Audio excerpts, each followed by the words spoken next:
So when it rains, it pours at Tottenham, eh?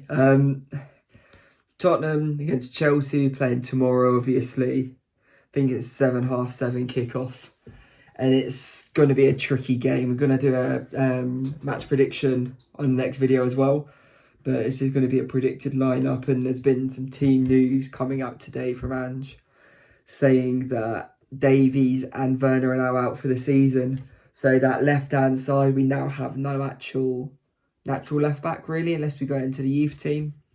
So it is going to be a tricky one, and it is looking like it's going to be either Van de Ven or Royale at left-back. So, yeah, either way is not the greatest, because if you have Van de Ven, he's not as technical, but if you have Royale, he's not as good as defending, and yeah. The only other thing you could do is if you put Porro out of position and you put Royale on the right, which is probably what I'm going to go for in this. So I'm going to have Big Vic in goal. I'm going to have Royale at right back because I feel like he'd be able to do a better position there than he would at left back. And Porro will do a better job at left back than Royale. So you've got to make the best out of a bad situation currently and go from there. I don't really want Van de Ven being wasted out on the left either. And also, Chelsea's best positions is their right-hand side. So you don't really want to be putting a player like that there at left-back and wasting him there. You want him to be able to cover. So if they do beat Porro, then you've got a catch-up player.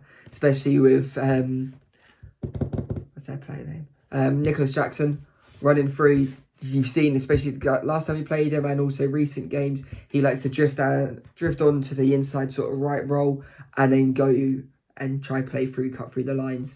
If you've got Van de Ven, they ain't beating him for pace any day. So you should be pretty chill there. So I'm going to go Porro left back, Van de Ven, Romero, and then Royale at right back. I think that's the best case of what we can do at the moment. And then maybe in other games we might look to having a youth player there.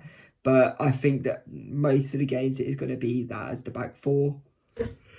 Yes, you've got Jefferson, but not sure about him yet. Still not. But maybe we can try him out against Sheffield United. Then you put Van de Ven at the left-hand side and you go for that sort of vibe. Then in as the 6, I'm going to still go for Basuma. I feel like he was okay, not amazing against Arsenal. And I did quite like how he was covering Romero. When Romero used to do his burst run forward, Basuma wouldn't go fully supporting. He'd also sit back and cover Romero's gap when he's there. So I think that's going to be a good thing, especially for Chelsea. If we can create some overload, or some overlapping or underlapping centre-backs through there, it will cause a lot of damage. And then meeting with him, I feel like you play Sarr. It is between Sarr and Bentancur. Yes, you could say Bentancur to start and Sarr to come off, but I think Sarr did a really good game, had a really good game the other day. And then when you're looking at Chelsea in that middle and you've got Caicedo with a lot of legs, you've got Sarr who can help and cover and also pretty much man mark him if he was to use the legs going forward and back. Then where we're looking as the 10. I'm personally going to go for Kulusevski.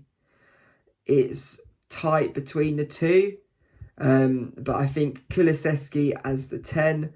Then we're going to go for Johnson on the right, Sonny left, and Richarlison as a striker. The only way I can see Maddison starting is if Ange wants some more support for wingers on the bench. Because we've obviously got no Werner now. There's not really a lot you can change up top on the front three. Madison, oh, I'm so sorry. Maddison has got experience playing out wide, or you could put Maddison as the 10 then move Kulusevski out wide during the game. But I would prefer to see Kulusevski playing as at 10 currently. And it might just be a little bit of psychology towards Maddison then start against Liverpool. But yeah, as I said, Johnson on the right.